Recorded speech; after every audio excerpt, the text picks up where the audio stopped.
जय श्री हरि। महाभारत की युद्ध भूमि में जो कुछ घट रहा है उसे हम संजय की दिव्य दृष्टि के माध्यम से देख पा रहे हैं। हमने ये देखा कि जब कौरव पक्ष से भीष्म पितामह का एक शंख बजने का जब विवरण देते हैं संजय, तो इसके बाद जो सीरीज ऑफ साउंड्स आता है उसको वो एक साथ सम्मिलित कर देते हैं। शंखाश्च भैर्यश्च पणवानक गोमुखा कहकर वो सारे साउंड्स को एक साथ इंक्लूड करके बता देते हैं, अलग अलग शंखों का डिस्क्रिप्शन नहीं देते।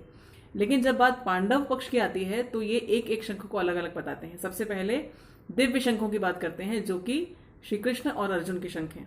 फिर भीम के व्यक्तित्व के अनुरूप उनके महाशंख के विषय में वो बताते हैं। और फिर कुंती के बेटे युधिष्ठिर और माद्री के बेटे नकुल और सहदेव इनके शंखों के विषय में बताते हैं। तो क्या संजय के मन में कोई पूर्वाग्रह है इन पांडवों के प्रति? ऐसा कुछ है? नहीं, ऐसा कुछ नहीं है। क्योंकि बच्चों ये याद रखिए कि संजय जिस अवस्था में हैं ये है पराचेतन मन की अवस्था।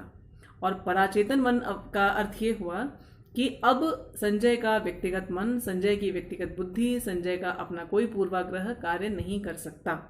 जो कुछ भी है वो उस स्तर पर है जहां पर पराचेतना रहती है। कहने का अर्थ ये हुआ कि ब्रह्म ही दृष्टि है और ब्रह्म ही अभिव्यक्ति है। तो यहाँ संजय बात नहीं कर रहे, यूं मान के चलिए जैसे ब्रह्म की ही वाणी बात कर रही है। तो जो कुछ भी है वो वस्तुतः वास्तविकता में बिल्कुल वैसा ही है जैसा संजय बताते हैं। तो जब ये अलग अलग विवरण देते हैं पांडव पक्ष के शंखों का, तो कारण ये नहीं है कि इनके मन में कोई झुकाव है पांडवों के प्रति। धर्मात्मा है तो निश्चित है कि इनके मन में पांडवों के प्रति सहानुभूति होगी, धर्म के साथ इनकी सहानुभूति होगी। परंतु यहाँ पर ये इसलिए नहीं कह रहे हैं धृतराष्ट्र से, बल्कि इसलिए कह रहे हैं कि उनकी दृष्टि बिल्कुल ऑब्जेक्टिव है, इसमें किसी भी प्रकार का कोई बायस अब नहीं रहा। तो सारे शंख बज चुके हैं, हमने देखा। अब आज जो हम 17वां और 18वां श्लोक देखेंगे इसमें भी शंखनाद ही चलेंगे। इसी कारण क्योंकि एक एक शंख अलग अलग बजता हुआ संजय सुनते हैं और इसको बिल्कुल वैसा ही सुनाते हैं। दिव्य दृष्टि का अर्थ यह है बच्चों, जैसे कि यदि हम सपना देखते जाएं और उस सपने का विवरण किसी को सुनाते जाएं कि अब मैं ये कर रहा हूँ, अब मेरे साथ ये हो रहा है, अब वो ये कह रहा है, इस तरह से। तो एक साथ ये दो जगह पर हैं। एक तो यहाँ बैठे हुए हैं हस्तिनापुर के महल में, धृतराष्ट्र से बातें हो रही हैं, और इसी के साथ साथ समय में पीछे जा चुके हैं, उस समय जब भीष्म पितामह बिल्कुल ठीक हैं और युद्ध शुरू नहीं हुआ। जबकि वास्तविक जो नरेशन चल रहा है वो आपको याद होगा, इसीलिए चल रहा है क्योंकि पितामह भीष्म घायल होकर गिरे पड़े हैं। तो अब संजय क्या कहते हैं वो हम सुनते हैं। 17वां श्लोक है, काश्यश्च परमेश्वासः शिखंडी च महारथः धृष्टद्युम्नो विराटश्च सात्यकिश्चापराजितः। ये है 17वां। इसके बाद 18वां श्लोक आता है। इसमें कहते हैं संजय, द्रुपदो द्रौपदेयाश्च सर्वशः पृथिवीपते सौभद्रश्च महाबाहुः शंखान् दद्मुः पृथक पृथक। 17वां श्लोक क्या कहता है? कहता है काश्यः च परमेश्वासः। काश्यः अर्थात काशी के राजा, और जो च लगा है ये कंटिन्यूएशन दिखाने के लिए, जो पिछले श्लोक में बताया गया था नकुल और सहदेव के शंखों का विवरण, इसी में आगे वो बोलते हैं और काशी के राजा जो परमेश्वास हैं। परमेश्वास यानी कि परम धनुष को धारण करने वाले। कहने का अर्थ यह है कि बड़े ही जबरदस्त आर्चर रहे होंगे काशी के राजा। फिर कहते हैं शिखंडी च महारथः। शिखंडी कौन है? द्रुपद के बेटे, द्रौपदी के एक भाई हैं ये, और इनके लिए जो विशेषण प्रयोग हुआ है वो है महारथः, महारथी, महारथ। महारथ किसे कहते हैं ये भी हमने जाना, जो एक साथ 10,000 योद्धाओं से लड़ सके, उन्हें हरा सके, और इसके अलावा जिसके पास एक अक्षौहिणी से अधिक सेना का नायकत्व हो, वो कहलाता है महारथी। ये हुआ दो लोगों का विवरण। फिर कहते हैं धृष्टद्युम्नो विराटश्च। धृष्टद्युम्नः विराटः च।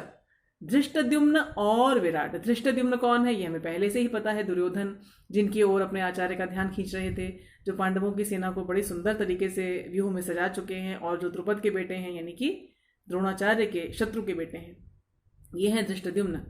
और ये इसके बाद कहते हैं विराटः च। और विराट, विराट वही है जिनके राज्य में पांडवों ने अपने अज्ञातवास का 1 वर्ष बिताया था। फिर कहते हैं सात्यकिश्चापराजितः। सात्यकी च अपराजितः। सात्यकी कौन है? ये श्री कृष्ण के ही वंश के, वृष्णि वंश के ही एक बड़े जबरदस्त योद्धा हैं। और फिर कहा है और सात्यकी अपराजितः। अपराजित, जो नहीं हारे हैं, जो कभी पराजित नहीं हुए हैं, जो अजेय हैं। अब आते हैं 18वें श्लोक पे। कहते हैं द्रुपदः द्रौपदेयाः च, द्रुपद और द्रौपदेय यानी द्रौपदी के बेटे। फिर कहते हैं सर्वशः पृथ्वीपते, तो पृथ्वीपते जो है ये संबोधन है धृतराष्ट्र के प्रति संजय का। पृथ्वीपति का संबोधन फॉर्म यानी कि पृथ्वी के स्वामी, हे पृथ्वी के स्वामी यानी हे राजा, राजन। सर्वशः सबके द्वारा, सबने, सबसे, क्या हुआ है, द्रुपद और द्रौपदी के बेटों ने। और फिर अंतिम पंक्ति आती है यानी कि 18वें श्लोक की जो सेकेंड लाइन है, सौभद्रश्च महाबाहु, सौभद्र च महाबाहु, और सौभद्र यानी और सुभद्रा के बेटे, इनके लिए विशेषण प्रयोग किया गया है महाबाहु, महान बाहु वाले। महान बाहु मतलब बलिष्ठ भुजाओं वाले, बड़ी बड़ी बाहों वाले, यानी इनकी वीरता, इनके बल, इनके पराक्रम की ओर संकेत किया है संजय ने।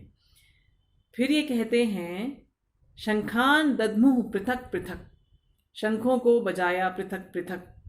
हे पृथ्वीपति, हे राजन, किन किन ने, सब ने अपने अपने शंखों को पृथक पृथक बजाया। किन किन ने अपने अपने शंखों को बजाया? इन्होंने बताया काशी के राजा ने, शिखंडी ने, धृष्टद्युम्न ने, विराट ने, सात्यकी ने, द्रुपद ने, द्रौपदी के बेटों ने और सुभद्रा के बेटे ने। इन सब ने अपने अपने शंखों को अलग अलग बजाया और ये अलग अलग शंख ध्वनियां संजय को सुनाई दी, क्योंकि संजय पराचेतन मन की अवस्था में है। तो धर्म के पक्ष से बजते हुए शंख इनको बिल्कुल अलग अलग सुनाई दे रहे हैं। ये कौरव पक्ष के जो एक साथ बजते हुए ढोल नगाड़ों का और शंखों का जो कोलाहल है उससे बिल्कुल अलग है। संजय के कान अब एक्स्ट्रा सेंसरी परसेप्शन को ले रहे हैं, अब ये नॉर्मल फिजिकल कान नहीं है। तो इनके कान इस धर्म के जो पक्ष से बजते हुए शंखों की ध्वनि है इसको अलग अलग सुन पा रहे हैं।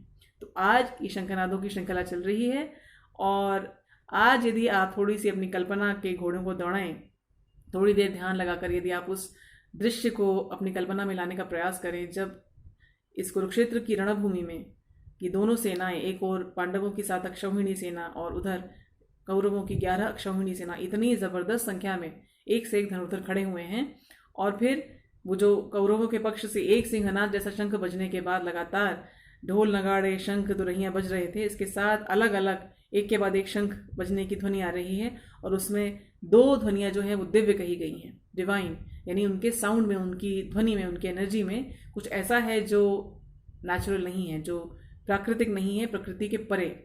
उस ध्वनि में ऐसा कुछ है जो संजय के एक्स्ट्रा सेंसरी परसेप्शन ने अनुभव किया कि this is not normal, this is not something natural, this is something beyond ordinary.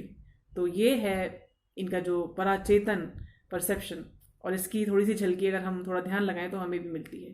तो ये शंखनाद चलते रहे। आज शंखनादों की श्रृंखला समाप्त हुई। आप सब बहुत प्रसन्न रहिए, अपने जीवन को जी भरकर जीने का प्रयास कीजिए, बहुत सकारात्मकता अपने अंदर भी लाइए और अपने आसपास फैलाने का प्रयास करते रहिए, क्योंकि जीवन बस कुछ समय का है। उसके बाद जब इसका अंत आएगा, यानी जैसे हम मृत्यु कहते हैं, तो सब कुछ बिल्कुल वैसे ही मिट जाएगा जैसे रेत में लिखी हुई लिखावट पानी की लहर बहा कर ले जाती है। आशा है आप मेरे विचारों से सहमत होंगे। जय श्री कृष्ण।